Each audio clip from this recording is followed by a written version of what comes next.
Baik, Assalamualaikum warahmatullahi wabarakatuh. Perkenalkan, nama saya Sylvia Sabilah Wiranti dengan NIM 2103297. Nah, di sini saya akan menjelaskan sedikit tentang pengolahan hasil dari produksi kelapa sawit di perkebunan ke PKS gitu kan. Pabrik itu namanya PKS. Video ini saya buat dengan tujuan untuk memenuhi tugas dari mata kuliah pengolahan perkebunan kelas 7C di Universitas Malikul Saleh. Nah, pengolahan pasca panen kelapa sawit atau PKS.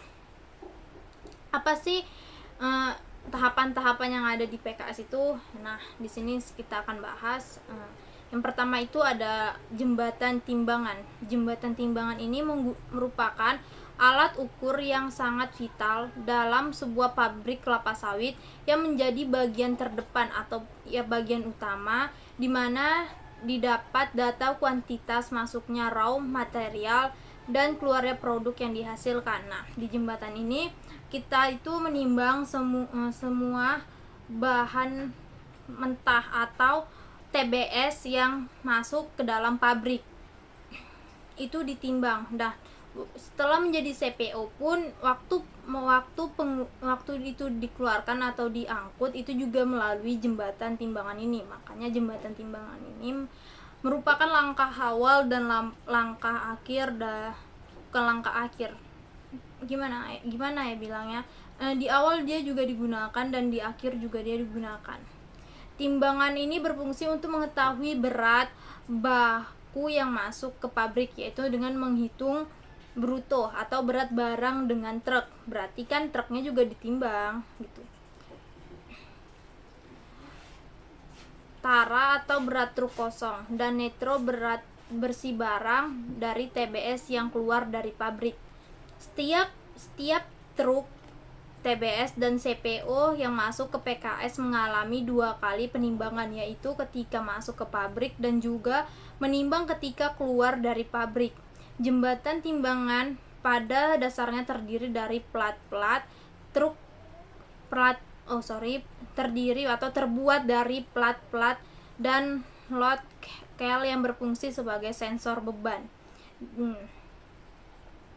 Sensor beban kemudian akan membaca dan mengirim data ke monitor lewat wiring dan ditampilkan dalam bentuk angka digital di monitor timbangan gitu.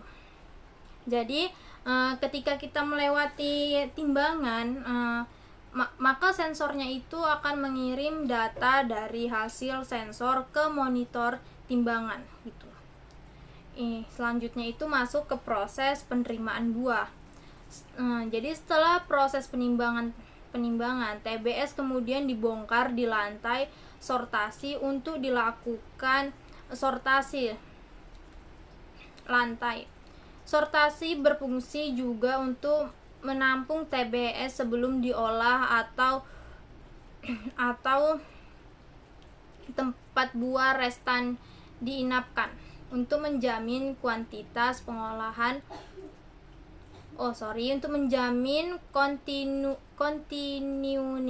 pengolahan pada lantai sortasi menggunakan sistem fresh in fresh out atau FIFO. Nah, jadi nih setelah ditimbang nih, TBS itu disortasi gunanya untuk memisahkan buah matang sempurna dengan buah yang mangkal. Kadang kan buah yang masuk ke pabrik itu enggak semuanya murni buah matang. Nah, jadi pengolahannya itu juga dipisahkan antara buah yang matang dan buah yang mentah agar kualitas minyak yang dihasilkan itu dapat berbeda. Dan minyak yang dihasilkan itu kan juga mempunyai grade 1, grade 2 dan grade 3 gitu. Nah, selanjutnya itu proses pemeriksaan kualitas atau sortasi. Proses ini dilakukan untuk mengetahui kualitas TBS yang diterima perusahaan dengan cara pemilihan satu persatu TBS. Nah, dalam sortasi ini ada pekerjanya satu-satu untuk memilih TBS gitu kan. Ini berfungsi sebagai alat kontrol untuk mengetahui tingkat kematangan buah sesuai dengan standar. Nah, dalam suatu pabrik itu juga memiliki standar penerimaan buah.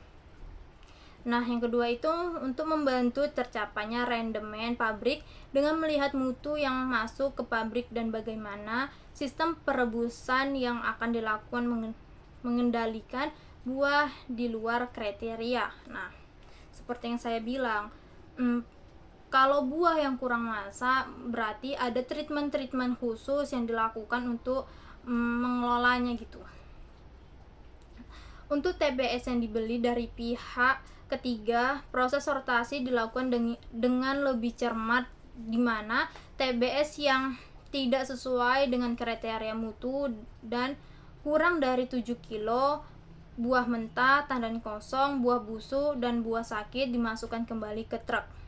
Nah, di setiap perusahaan itu mempunyai kriteria, jadi jika buah itu tidak masuk kriteria, buah itu akan dikembalikan kepada pihak ketiga atau pihak yang menjualnya itu ke pabrik. Biasanya itu agen-agen atau toki-toki kelapa sawit gitu kan. Nah, buah itu dikembalikan, namun bukan berarti buah itu ditolak mentah-mentah. Kadang toke sawit ini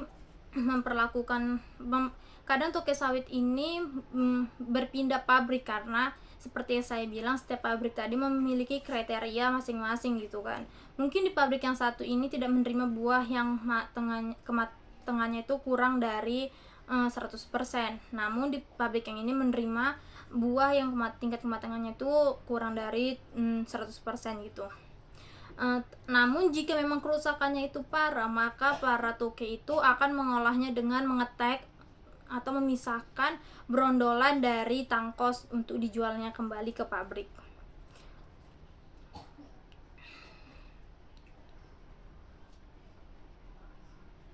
Hasil sortasi panen digunakan untuk menghitung rendemen distribusi setiap updealing pemasok dan membuat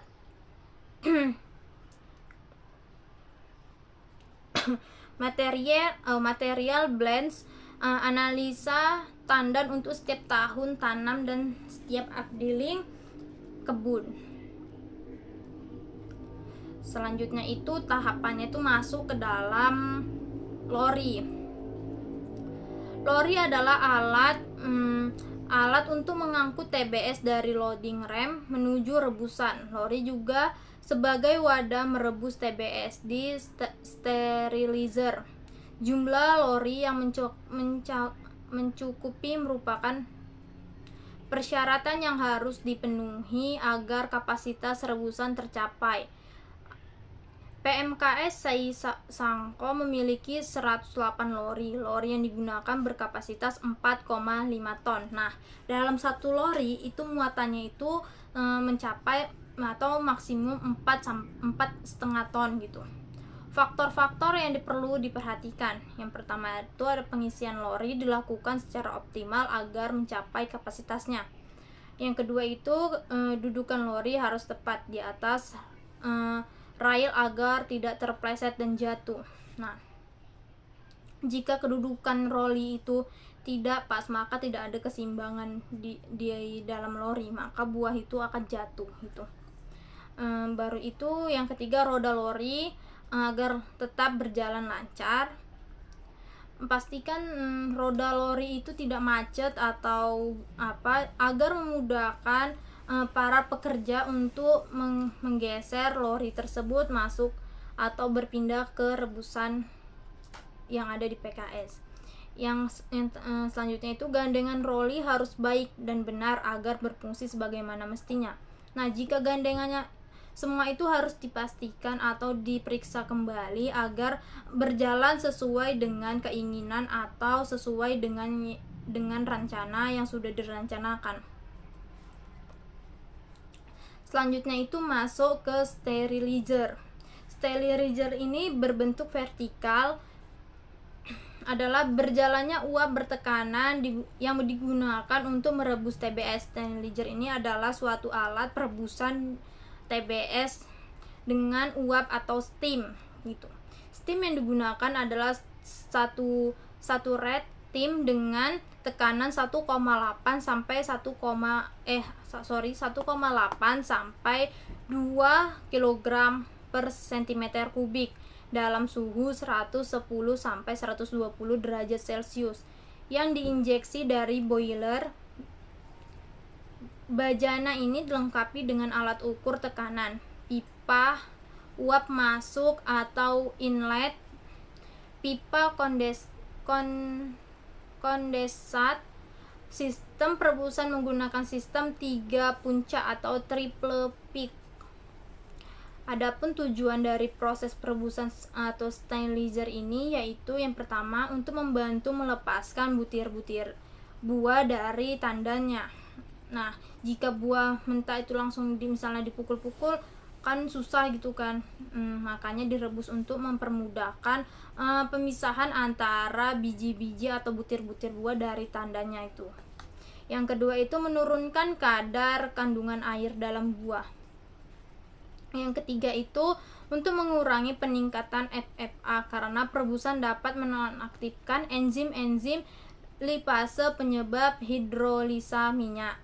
Yang keempat itu untuk mengumpulkan zat putih telur atau protein dalam buah agar pemurnian minyak mudah dilakukan untuk mengkoagulasi unsur-unsur putih telur. Yang kelima itu untuk melunakkan daging buah. Persiapan proses pengempanan dengan melunakkan buah dan melepaskan mesokrap dan nutnya. Yang keenam itu untuk mempersiapkan dalam proses pengolahan dengan membantu melepaskan karnel dari cangkang dan membantu cangkang agar lebih mudah pecah gitu. Nah, yang ketujuh itu untuk suplai bagi ketersediaan buah rebus atau cooking fruit bunch sama dengan CFB.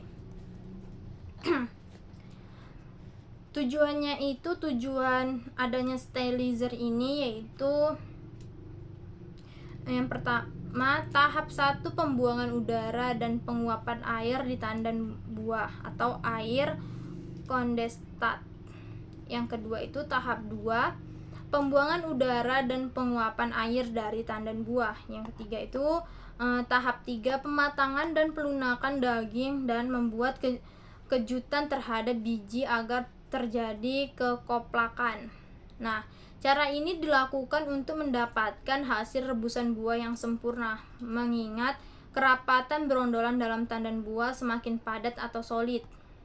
Untuk mencapai kematangan perebusan, berondolan bagian dalam diperlukan panas yang cukup. Pembuangan air kondensat dan udara pada puncak 1 dan 2 harus benar-benar sampai habis, karena air dan udara merupakan penghantar panas yang buruk.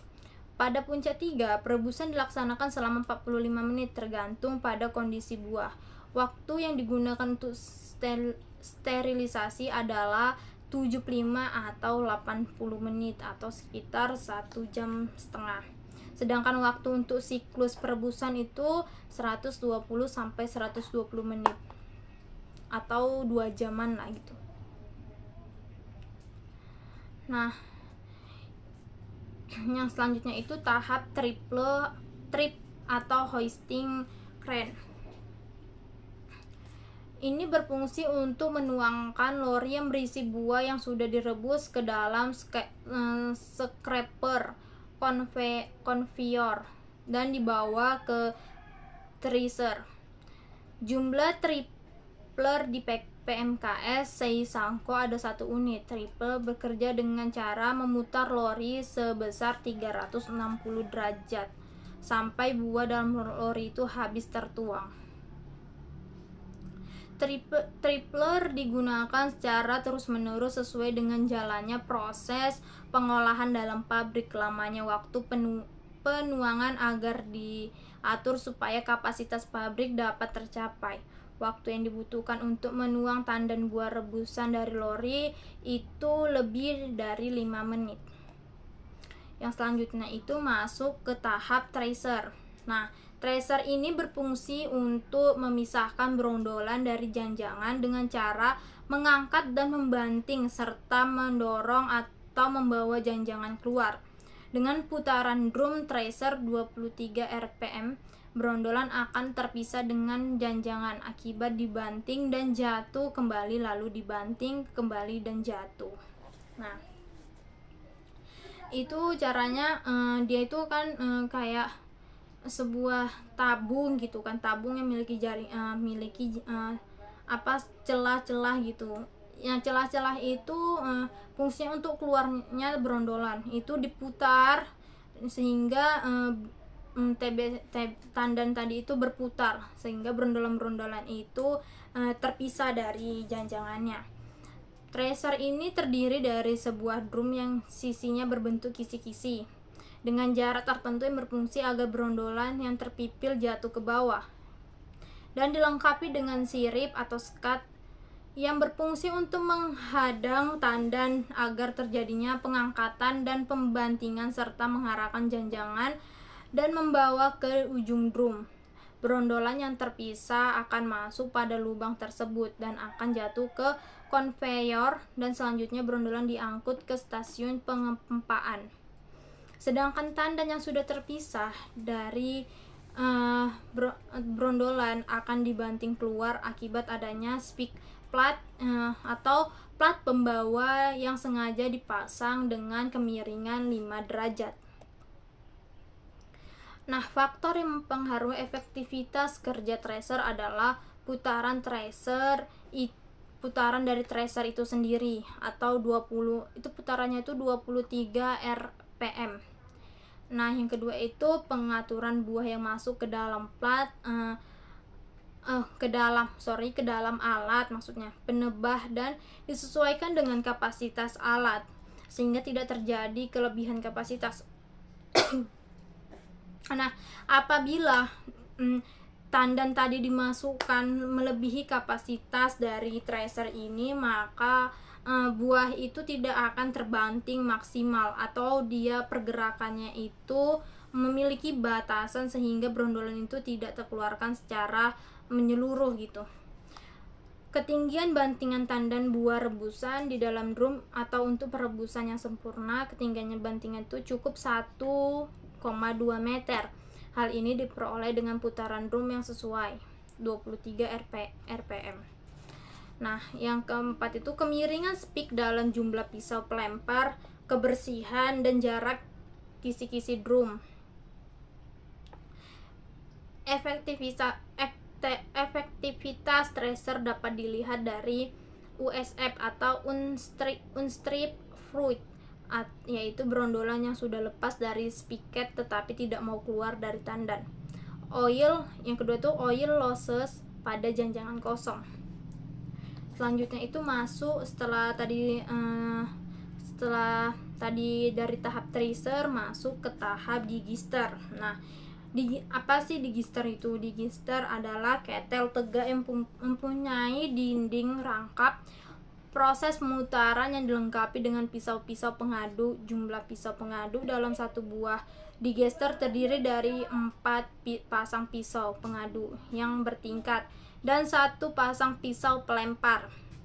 Letak pisau-pisau ini dibuat bersilang antara pasangan yang satu dengan yang lain agar daya adukan cukup besar dan sempurna. Untuk start awal, digister diisi penuh 80 sampai dengan 90%. Kemudian diputar selama 15 menit dan line press dibuka. Fungsi dari digister ini adalah melumatkan daging buah, memisahkan daging buah dengan biji, mempersiapkan feeding press, menaikkan temperatur, meniriskan minyak, dan yang terakhir homogenis.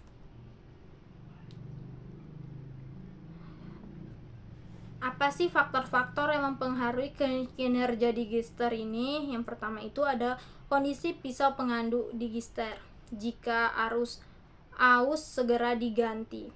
Yang kedua, level volume buah dalam digister minimal berisi 3/4 dari volume digister atau pisau bagian atas tertutup oleh brondolan. Yang ketiga itu temperatur dijaga pada suhu 90-95 derajat Celcius untuk mempermudah proses pemisahan minyak dengan air. Temperatur dalam digester ini dijaga dengan menginjeksikan stem ataupun dengan menggunakan stem jacketed. Yang keempat itu adalah kebersihan bottom plat. Yang kelima itu kematangan buah yang sudah direbus. Yang keenam, kecepatan pengadukan yaitu sebesar 25 rpm. Yang ketujuh itu kondisi plat siku menahan pada dinding digester. Dan yang terakhir itu waktu pengadukan, yaitu waktu pengadukan di dalam digester ini berselang 15 sampai dengan 20 menit. Selanjutnya itu masuk ke tahap screw press. Screw press ini berfungsi untuk mengeluarkan minyak dari daging buah dengan cara mengepres. Proses pengepresan dilakukan dengan menggunakan tekanan screw yang ditahan oleh crown. Daging buah dipres sehingga melalui lubang-lubang pres kek minyak dipisahkan dari serabut dan biji. Tekanan kon yang rendah mengakibatkan losses minyak pada fiber tinggi, tapi persentase biji pecah itu kecil dan ampas yang dihasilkan itu basah. Sebaiknya tekanan kon yang selalu tinggi mengakibatkan presentasi biji pecahnya semakin tinggi, tetapi proses minyak pada fiber rendah, tekanan kon itu 38 sampai 50 bar. Faktor-faktor yang mempengaruhi kerja dari screw press ini adalah kondisi warm atau main screw press. Yang kedua, tekanan crown. Yang ketiga, kematangan buah yang sudah direbus.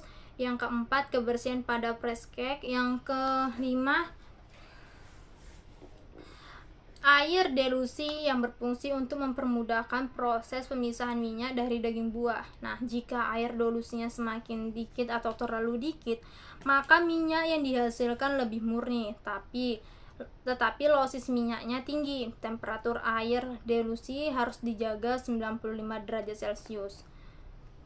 Penahanan air delusi dilakukan sebanyak 15-20% terhadap TBS yang diolah.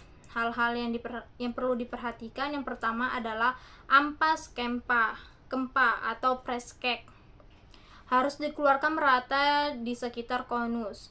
Yang kedua itu tekanan hidrolik pada akumulator 38-50 kg per cm kubik. Yang ketiga itu bila screw press harus berhenti lama, screw press harus segera dikosongkan.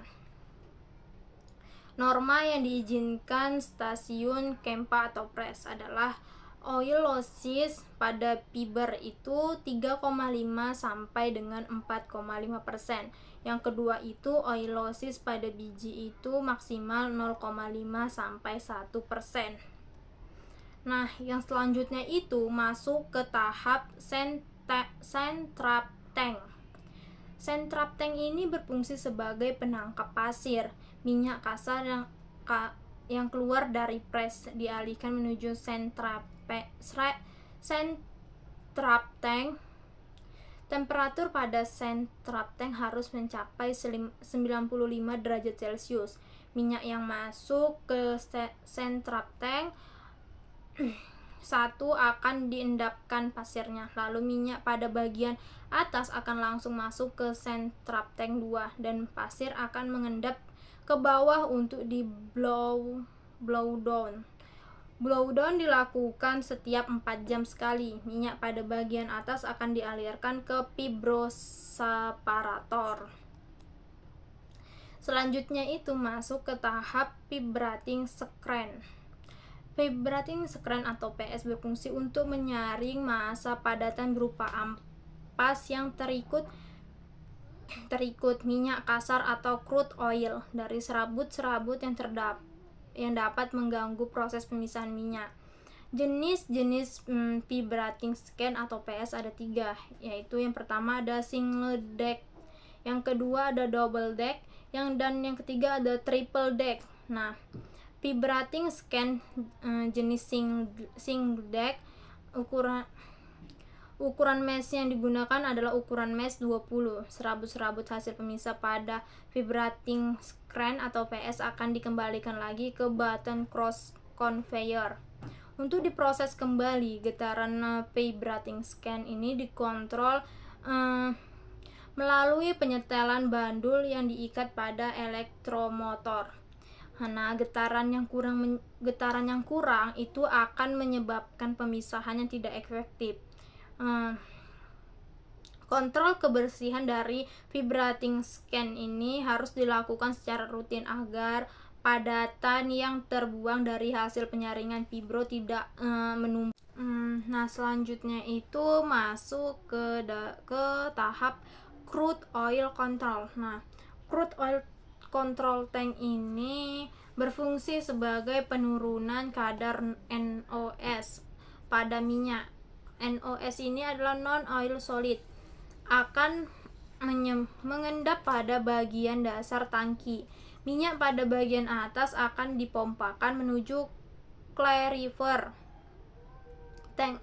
Bagian dalam dari crude oil tank harus dilengkapi sistem pemanas steam coil dan steam injection. Suhu crude oil tank sebaiknya 95 derajat Celcius. Blow down pada tangki ini dilakukan 6 hari sekali gitu, atau seminggu dalam sekali pembersihannya. Yang selanjutnya itu masuk ke continuous tank. Continuous tank ini berfungsi untuk memisahkan minyak, slut dan nose secara gravitasi berdasarkan perbedaan berat jenis. Pada continuous tank ini dapat dilakukan penambahan air agar pada minyak terjadi kejenuhan pada suhu 90 sampai 95 derajat Celcius. Nah, apabila kejenuhan terjadi, maka proses pemisahan minyak akan sulit terpisah karena minyak sudah mengental dan menyatu dengan slut. Untuk mengetahui kinerja continuous tank ini, maka indikator yang digunakan adalah kandungan minyak pada slut underflow maksimal itu 8%. Ketebalan minyak pada continuous tank ini sebaiknya 30 sampai 50 cm. Baru dilakukan pengutipan minyak melalui skimmer dan akan dibawa ke oil tank. Di dalam continuous tank terdapat pengadu yang bergerak dengan kecepatan 4 rpm. Hal ini dilakukan agar minyak tidak terjadi kejenuhan dan melepaskan partikel minyak yang terjebak di dalam slug. Apabila putaran terlalu cepat, maka akan membuat slug bercampur dengan minyak panas yang harus dijaga dan dipertahankan berkisar 90 sampai 95 derajat Celcius agar proses pemisahannya itu berjalan dengan lancar. Pada tangki ini dilakukan analisa laboratorium pada minyak. Apabila kadar NOS-nya sudah tinggi, maka dilakukan blow down dan dialirkan ke decant tank. Hal ini perlu diperhatikan pada CST atau apa sih yang perlu diperhatikan, yaitu yang pertama air dilusinya, yang kedua kecepatan stiller atau pengadu, yang ketiga tuh steam yang masuk, dan yang keempat drain atau blow down. Yang terakhir itu adalah temperatur udaranya atau suhunya gitu. Selanjutnya masuk ke oil tank. Nah, minyak continuous tank akan mengalir ke oil tank, dan oil tank ini berfungsi sebagai pengendapan minyak untuk memisahkan minyak dengan kotoran dan partikel yang ada dalam slug atau partikel slut gitu kan. Minyak masuk pertama kali ke oil tank itu nomor 4, kotoran dan partikel slut akan mengendap karena adanya gaya gravitasi dan perbedaan berat jenis. Kotoran akan mengendap pada bagian bawah oil tank nomor 4, sedangkan minyak pada oil tank nomor 4 akan dipompakan ke oil tank nomor 3 untuk diendapkan dan dimasak selama 90 menit. Minyak dari oil tank nomor 3 akan dipompa ke minyak oil tank nomor 2 untuk disirkulasi mengurangi kadar airnya. Selama sirkulasi, suhu tetap terjaga pada 95 derajat Celcius. Setelah selesai sirkulasi, minyak akan dipompakan ke oil blower. Oil tank nomor 1 untuk cadangan. Hasil breakdown akan dialirkan ke monotank untuk selanjutnya akan dipompakan ke continuous tank. Faktor apa sih yang mempengaruhi kinerja dari oil tank ini? Yang pertama itu ada temperatur, yang kedua itu adalah kondisi stem atau stem coil, yang ketiga itu adalah blow down. Nah, selanjutnya masuk ke tahap oil blower. Minyak dari oil tank lalu akan dihisap ke oil blower. Oil blower ini berfungsi untuk mengurangi kadar air dalam minyak. Di dalam oil blower ini terjadi perbedaan tekanan antara udara luar oil blower dengan udara dalam. Tekanan di dalam oil blower sangat rendah. Pada tekanan yang rendah, fluida akan lebih cepat menguap meskipun belum mencapai titik didihnya. Nah, minyak dan air memiliki titik didih yang berbeda. Minyak memiliki titik didih lebih tinggi daripada air sehingga minyak diletakkan berikut menguap dengan air. Pada saat minyak menghisap ke oil blower, minyak akan dispray ke oil blower melalui nozzle sehingga air di dalam minyak akan mudah menguap dan terhisap oleh blower. Selanjutnya itu terdorong keluar ke wadah penampungan air oleh blower. Karena titik didih minyak lebih besar dari air, maka minyak tidak menguap dan jatuh ke bawah.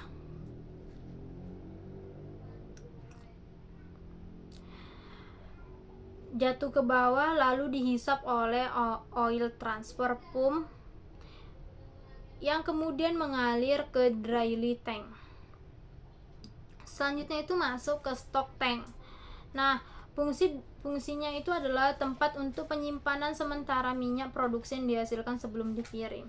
Nah, stock tank ini itu seperti tangki besar yang fungsinya itu untuk menyimpan minyak yang sudah diolah atau ya minyak mentah itu sebelum diproduksi lebih lanjut untuk misalnya untuk pembuatan minyak goreng ataupun sebagai pembuatan minyak biodiesel gitu kan. Faktor yang harus diperhatikan dalam stock tank ini yang pertama itu adalah kebersihan dari tangki. Stock tank harus dibersihkan secara rutin karena kebersihan tangki mempengaruhi kenaikan kadar FFA dan kotoran. Nah, yang kedua itu kondisi stem coil. Kondisinya harus diperiksa rutin karena kebocoran sistem oil dapat mengakibatkan naiknya kadar air pada CPO.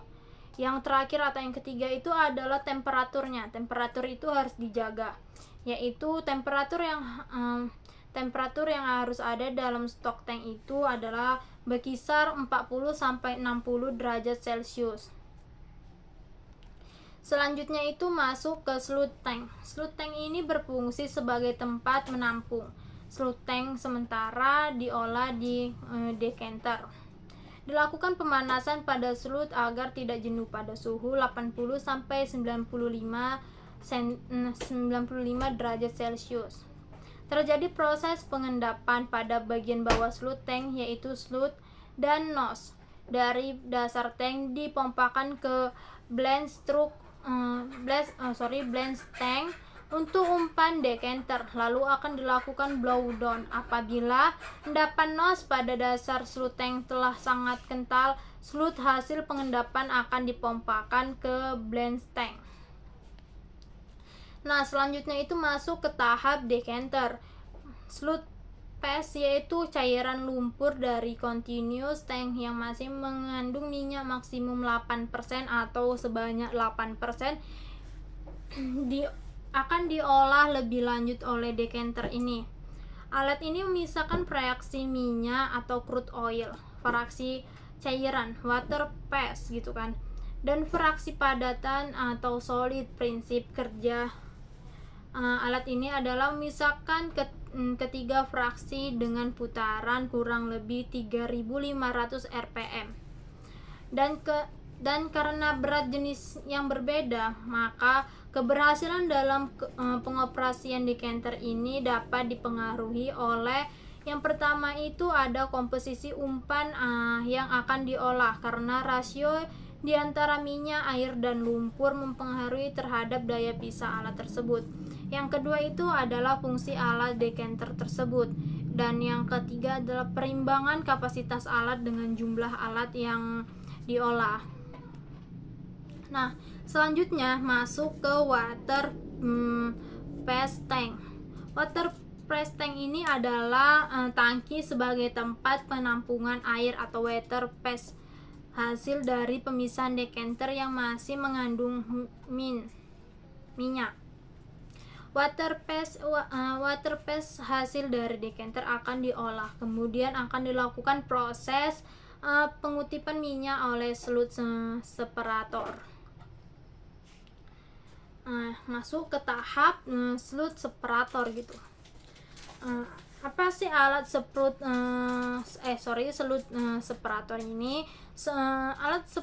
Slut separator adalah alat untuk mengutip minyak yang masih terkandung di dalam water phase dengan cara sentrifugasi dengan diputar 4.200 rpm, di mana minyak, air, dan nos dengan berat jenis yang lebih tinggi akan terlempar keluar dari proses, dan minyak yang berat jenis lebih rendah akan masuk ke bagian dalam poros. Kapasitas slut separator ditentukan oleh ukuran nozzle yang digunakan.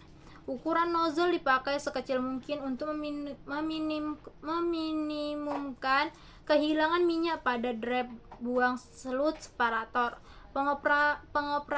Pengoperasian slut separator ini dengan cara membuka keran air penuh dengan mengatur keran umpan slut separator dikontrol melalui sudut flap atau side. Gelas air membentuk 150. Minyak akan keluar dan langsung dipompakan ke monotank, sedangkan nos akan dipompakan ke decanter tank. Nah, di sini saya akan membahas tentang monotank. Monotank itu suatu alat yang dimana minyak hasil pemisahan decanter, slut separator, dan hasil pengutipan dari pat pit langsung mengalir ke monotank. Minyak yang ditampung oleh monotank akan dikembalikan ke continuous tank untuk diolah kembali gitu. Pada monotank ini juga terjadi proses pengendapan kotoran dan slut yang masih terikut dalam minyak, yang kemudian akan dibuang ke parit menuju pat pit. Selanjutnya itu ada decanter tank. Decanter tank berfungsi sebagai tempat penampungan air kondensat rebusan yang akan digunakan sebagai air dilusi pada stasiun press. Ini digunakan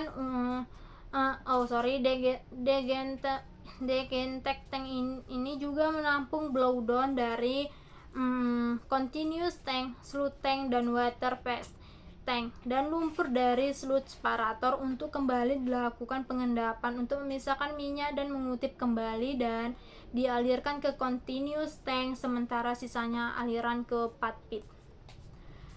Masuk ke tahap pat pit. Pat pit ini berfungsi sebagai tempat penampungan hasil pemisah dari decanter tank dan aliran dari parit stasiun klarifikasi. Pat pit terdiri dari 4 bak dan dilengkapi dengan sekat-sekat. Guna sekat itu untuk mengutip sisa-sisa minyak yang mungkin masih ada dan mengendapkan kotoran. Minyak yang terkutip dan minyak yang dikutip itu akan dipompakan ke decanter tank. Selanjutnya masuk ke cake breaker conveyor atau CBC. Ampas kempa atau kek dari stasiun press akan langsung jatuh ke cake breaker conveyor untuk dibawa ke deferricarver. Cake breaker conveyor ini berfungsi untuk membawa cake yang masih mengandung fiber atau nut ke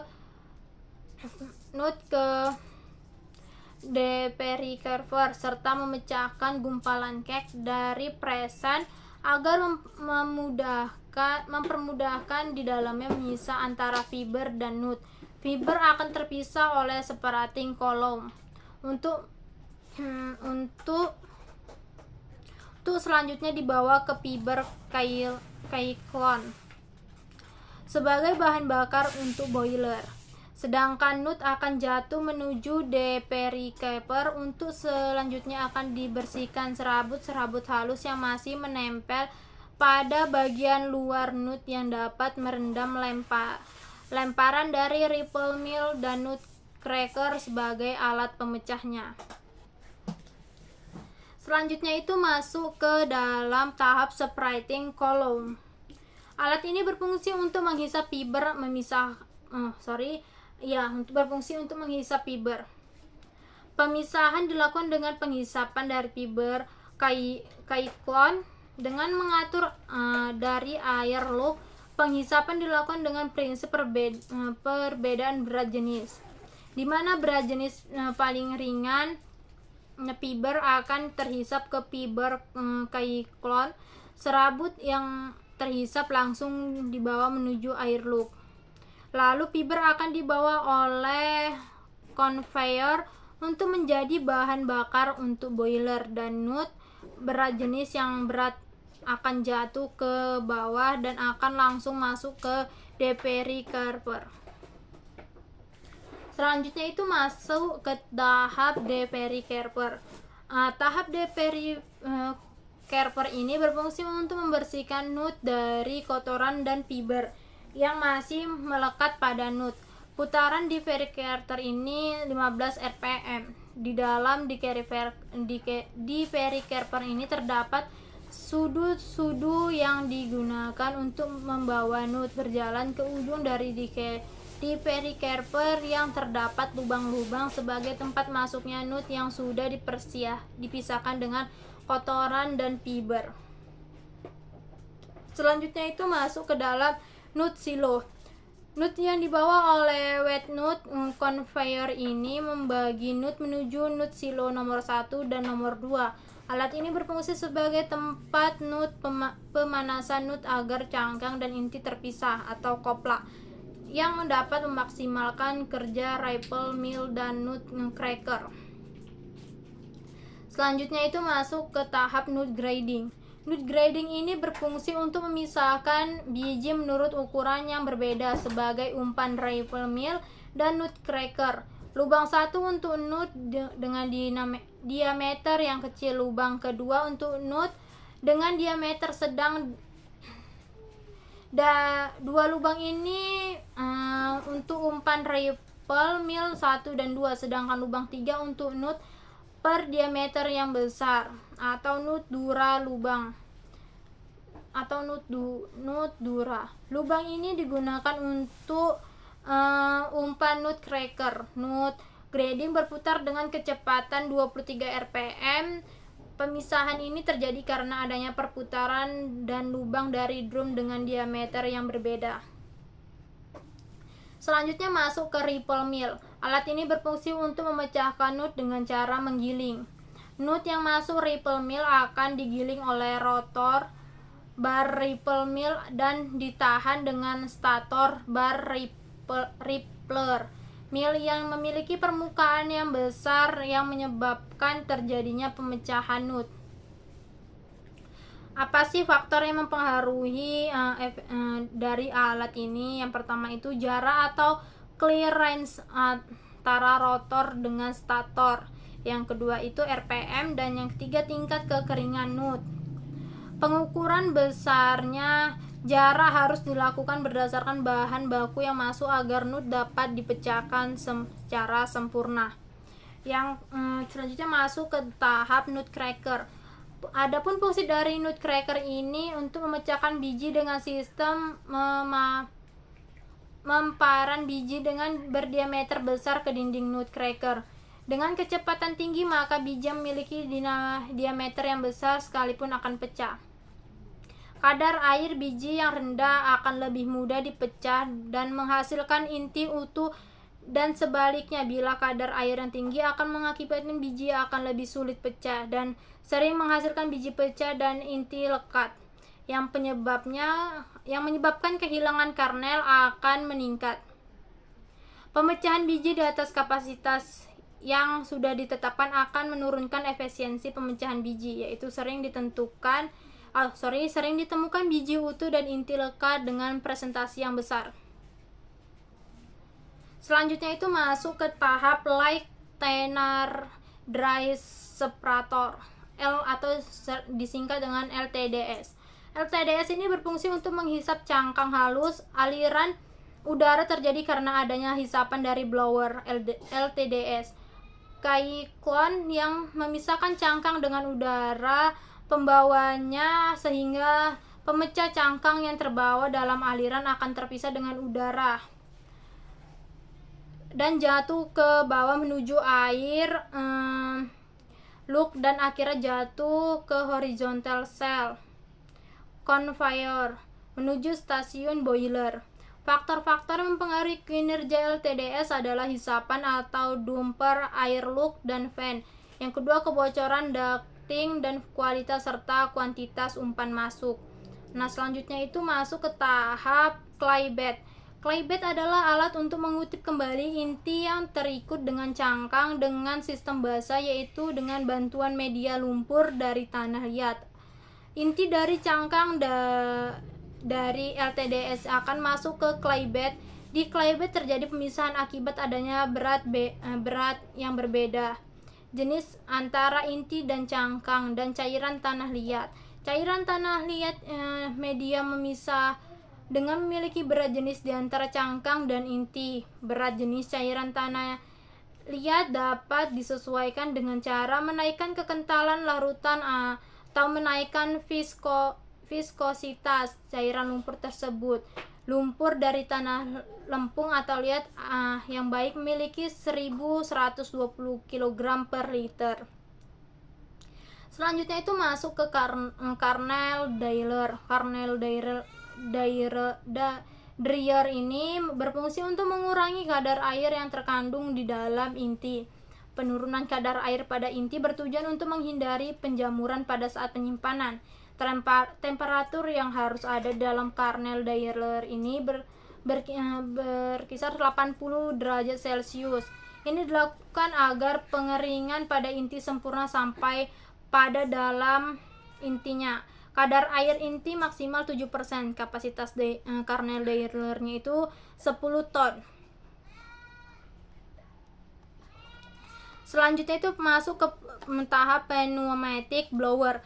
Nah, kadar kotoran yang dikehendaki konsumen pada intinya adalah maksimal 5%. Untuk itu PKS atau PT Sokvindo Mata Pau menggunakan pneumatic blower untuk mengurangi kadar kotoran dalam inti. Prinsip kerja alat ini sama dengan LTDS untuk pemisah cangkang dan inti dengan sistem yang kering. Karena perbedaan berat jenis cangkang atau kotoran pada inti kering akan jatuh ke bawah, sedangkan inti kering akan terikut oleh hisapan blower menuju kernel bin. Nah, tahap yang terakhir itu ada kernel bin. Kernel bin ini berfungsi sebagai tempat penyimpanan inti produksi sebelum dikirim untuk dijual. Kernel bin ini sebaiknya dilengkapi fan agar uap air yang terkandung dalam inti dapat keluar dengan tidak menyebabkan kondisi dalam strike lembab yang kemudian menyebabkan timbulnya jamur pada inti. Nah, mungkin cukup sekian yang dapat saya sampaikan. Lebih dan kurang saya mohon maaf. Saya akhiri. Wabillahi taufiq wal hidayah. Wassalamualaikum warahmatullahi wabarakatuh.